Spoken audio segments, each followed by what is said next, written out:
every vote counts. Absolutely. So when you get down to the wire, and it could, I mean, the race is 6 days it took before there was a winner declared in the last. And then like a required recount for whatever, 4 or 5 weeks or something, right? That's right, 6 weeks, wasn't it? Yeah, I think it was 6 weeks. 6 weeks. 6 weeks. So, do you expect it to come down to the wire like that? I really do. This is something that we've seen happen pretty much every cycle. I mean, in the recent past, relatively recent past, I believe Gabby Giffords bested Jesse Kelly by about 4,000 votes, a little under 2%. So that's, and then the next election cycle, it was about 2,300 votes in terms of the margin. Then the 2014, it was 161, I believe, is the final one they decided on. Yeah, and since that election in 2014, there have been about 4,000 more Democrats registered. So it's gotten even closer as a district. Yeah. So what will you be doing as you head into the final weeks of this race? What exactly will you, to convince those people, maybe independents, that are sitting on the fence? What is your focus?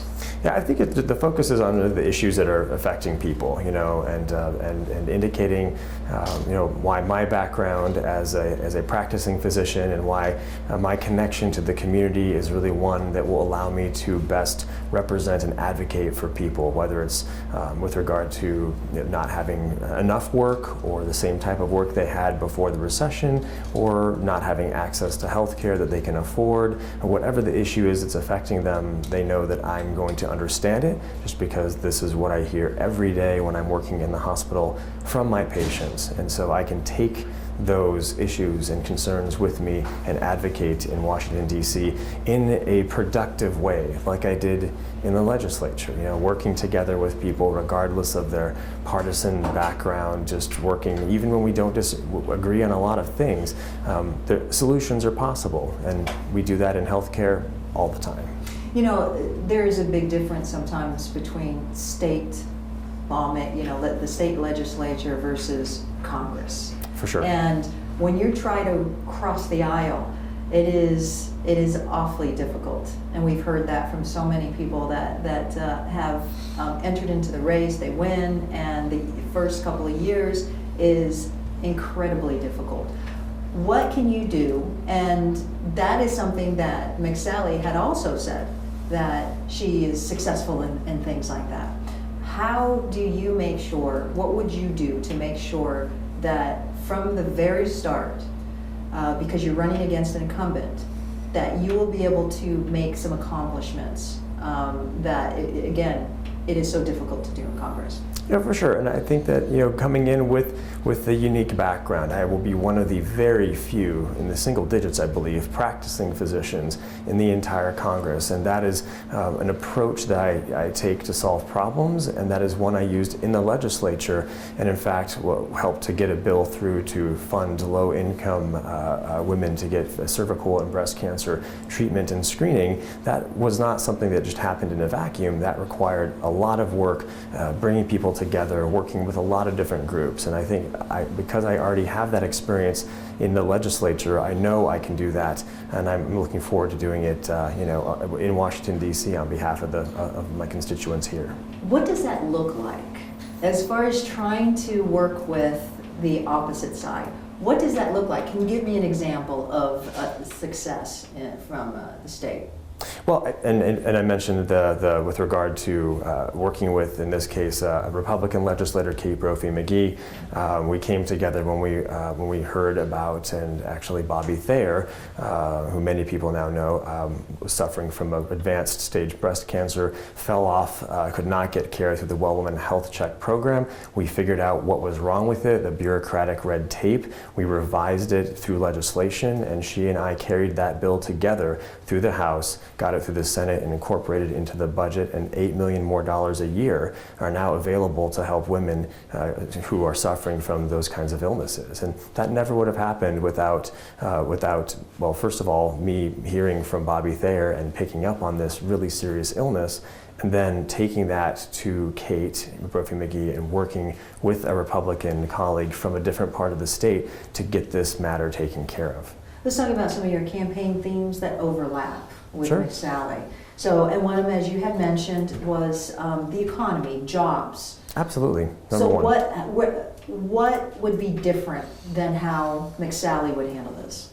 Well, and I certainly don't want to speak for anyone else. I will just say that what I will do to focus on those areas would be to, again, taking that approach, that bipartisan approach, commitment to solving problems, looking at where we can work to bring more jobs. Of course, protecting the jobs that are here, but also working like Gabby did and like Ron Barber did in terms of bringing infrastructure projects, well-paying jobs that can't be outsourced, looking to alternative energy, looking to photovoltaic, biofuels, a lot of ways we can uniquely in Arizona take advantage of our environment, of the sun, and pull those projects together. And also refurbishing and redoing our electrical grid, which would be an amazing amount of savings in terms of energy and cost in the long term, but again, would be not outsourceable. You can't fix, the electrical wiring in southern Arizona from Pakistan, right? So that's what we really need to have while we're maintaining and preserving the jobs already here, but expanding in those areas, and that's what I would focus on. The issue of energy, it seems to be stagnant at this point. The high costs kind of derails some of the efforts to get more solar energy, reduce the costs, get away from our reliance on oil, that type of thing. What would you do differently than how it's being handled now? Well, I think that we're in one of those kind of inflection. Yes, oil prices are low right now, and that's great, and people aren't feeling that kind of economic pinch at the pocketbook. But that's gonna, it's cyclical. That's gonna go up and down. So it's always a good time to be pushing toward alternative energy, especially given that, look, we have to have a planet that is habitable for our future generations. We can't destroy the ozone layer and heat up the planet to the point where everything dies and the ice caps melt and Florida's underwater. That's not going to really work very well in about 50 years if we don't take care of things right here and now. So, and again, doing that actually in Arizona is a unique opportunity for us to work toward energy independence from a very unstable region of the world, right? This is not an area we want to be depending upon, and at the same time, making sure we have these jobs that are right here in Arizona, whether it's, again, photovoltaic or biofuel generation through various types of crops.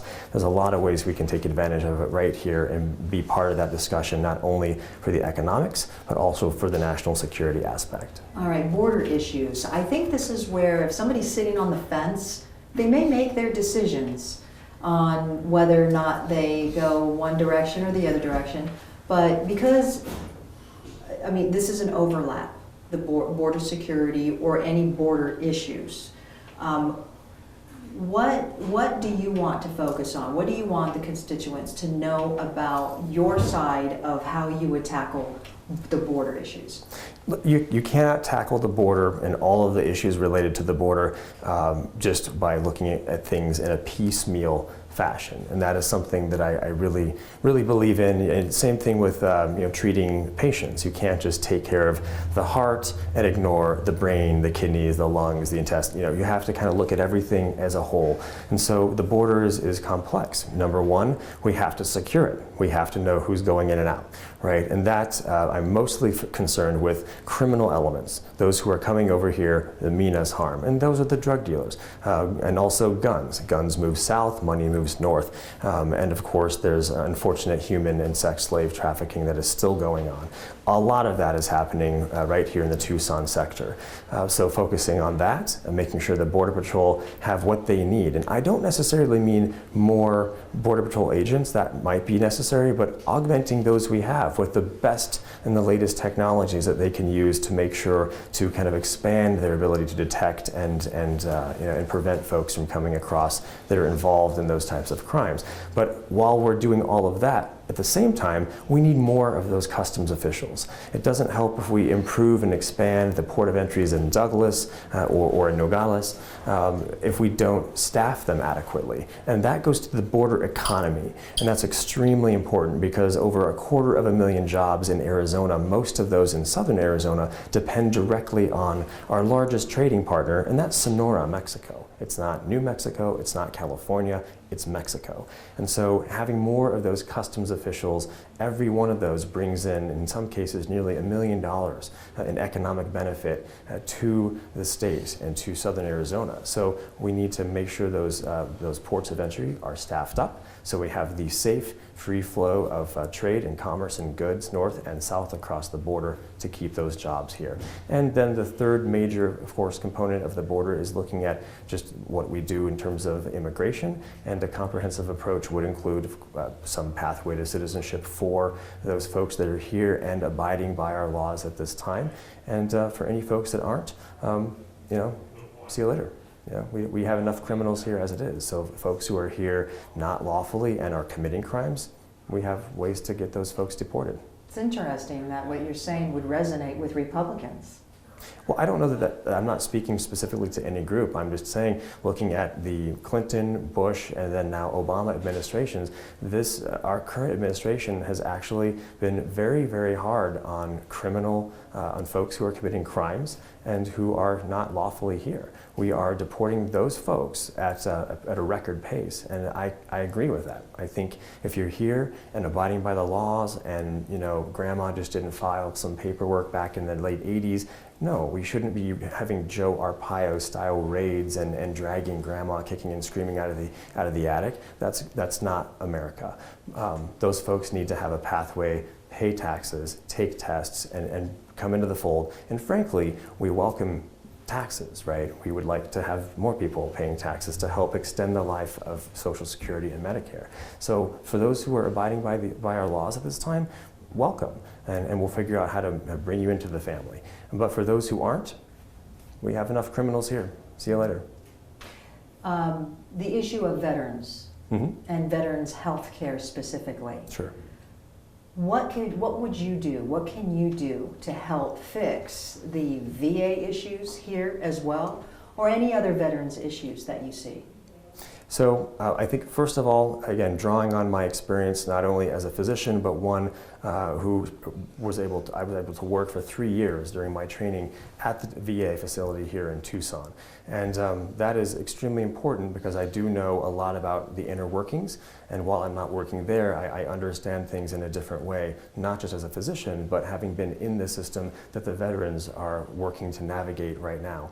And some of the biggest issues, I'd say, first of all, is access, and timely access. And that is the care once in the system. I provided some of that when I was there, is actually quite good, but not enough capacity exists, and certainly not enough of, there's an extremely narrow bottleneck, lots of red tape and delays in terms of getting folks who are service connected to some degree, getting that status determined and getting the intake completed and getting that process taken care of to really get the veterans access to primary care, preventive services, and all of those things that are so important, much less specialists. So you can't just throw money at problems, but one part of the solution is to adequately fund the VA so that we can get those providers, keep them, and make sure that we have the facilities that our veterans require.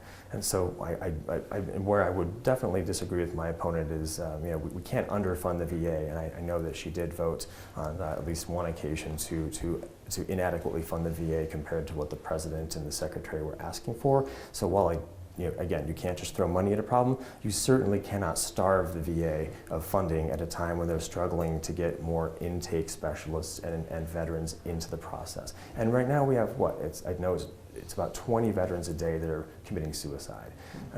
We cannot tolerate that. That's absolutely unconscionable, and we have to address that. And certainly decreasing funding is not going to help there.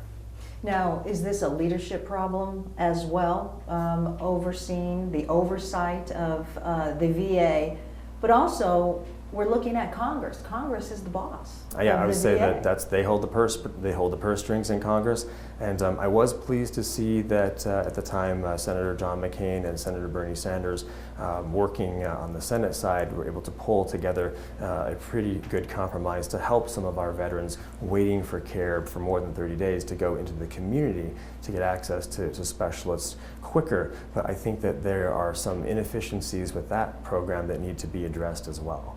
And there was a $2 billion cost overrun on the Denver hospital. And admittedly, the person in charge, the VA administrator, knew about it. When you look at some of these things, as you had said, where you just can't throw money at the VA to fix this problem, how much needs to be done? Where does Congress finally just say, all right, look, I'm the boss, and you're going to have to fix this, and this is how it's going to get fixed? Yeah, no, this is really frustrating for veterans and for health professionals like myself. All of us really see these problems. And I think the key is accountability and transparency, right? Where is the money going? Who is controlling it? Obviously, ultimately, Congress holds those purse strings, but they're not sitting there in the exam room with every VA patient, and they're not there with every director of every VA going through things like perhaps we should have a bit more oversight. McSally's background with the military, your background in healthcare. And I think those are two issues that really resonate with specifically Southern Arizona. For sure. And going into this election, I think at this point, because when you were running in the primary election against Victoria Steele, you pretty much were on the same page on many issues. So then it almost became a, who do you prefer? You've got two completely different issues. Some of it overlaps, but they are very different issues. What do you see in Southern Arizona that when you, to tip that scale, is it protecting the military? Is it that background versus the healthcare? What are the true issues that really would help Southern Arizona? And how then will you kind of let everybody know, the voters know, that you can fix any issues? That's a great question. And look, the voters have a very important decision to make. And my time and my life has been dedicated to caring for patients. And so when I see patients in the ER, in the hospital, I don't just talk about chest pain or, when did you start having vomiting blood or whatever the issue is.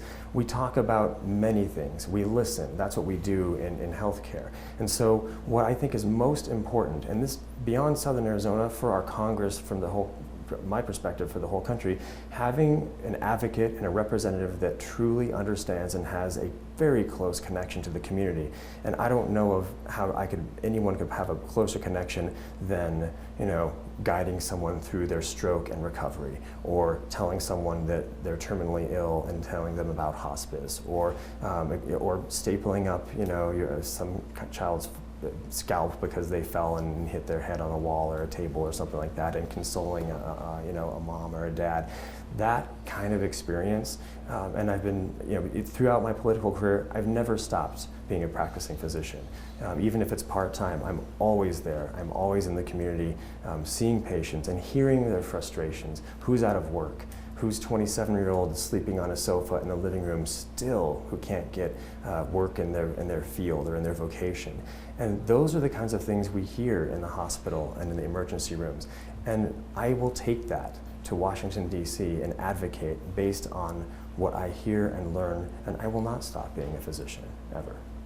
Now, going into this last couple of weeks, and as the voters make their decisions, do you really think that this is going to come down to whether the voters think military, the protection of Davis-Monthan Air Force Base, anything that has to do, because the border seems to, you're overlapping on that, even in ideas as well. So it comes down to military versus healthcare. Do you think it might come down to just that between the two of you? Because you both have records, voting records, being able to work across the aisle. What do you think it's going to come down to? I don't I don't see it quite as just, you know, in terms of that binary type of decision. I think the voters, again, need to understand and feel that the person that they're voting for truly understands them and will take care of whatever that problem is. Not just military funding or border issues, but the whole, everything, just like we were talking, that you have to take care of the whole body. You can't just take care of a leg or an arm or a heart. And that's what I bring, and that's why I believe the voters will select me, because we have to have someone who can look at a lot of different problems and how they interact, the healthcare system, the economy, how those are interacting, how that impacts parents' choices for sending kids to a vocational program or to college. If they have, you know, out of control healthcare costs, they can't afford to do that. So everything is interconnected. You can't just have it be focusing on one or two areas. It has to be the whole picture. And part of that absolutely includes protecting the thousands of jobs that come from Davis-Monthan as the Air Force Base, and Fort Huachuca, of course, in the district as well. So we can't deny that, and I will work like Gabby Giffords worked, and like Ron Barber worked, and of course John McCain has been an amazing advocate, and I'll work just as hard as all of those folks. And in fact, I even want to be on the Armed Services Committee like they were too, to make sure that I have a perch from which I can fight to maintain that presence here. But at the same time, we have to move beyond that, and that's what I would like to do. Okay, last thing that you'd like to say to the voters, those who are sitting on the fence, your last words. Hey, you know, I think that it's an amazing, important time in our history, and we just need to know that the person we're sending there to be our leader understands the people and can advocate and is connected to the community, and I think that's why it's a good idea to send me. Okay, anything else you'd like to add? No, thank you very much. Good, all righty.